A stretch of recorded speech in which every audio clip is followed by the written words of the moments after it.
আসসালামু আলাইকুম সবাইকে। আজকে আমি আপনাদের সাথে শেয়ার করছি আমার জীবনের একটা স্পেশাল মোমেন্ট।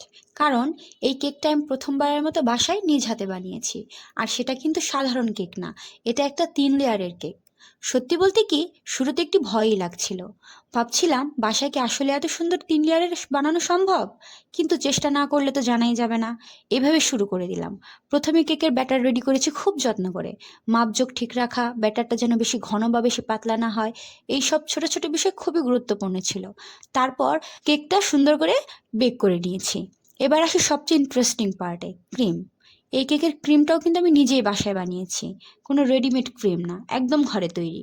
সঠিক কনসিস্টেন্সি আনতে খুব সময় লেগেছে, কিন্তু যখন ক্রিমটা পারফেক্ট হলো তখন মনে হলো হ্যাঁ, পরিশ্রম সার্থক। তারপর এক এক করে লেয়ার বসানো, মাঝখানে ক্রিম দেওয়া, সবকিছু খুব ধীরে আর ধৈর্য ধরে করেছি।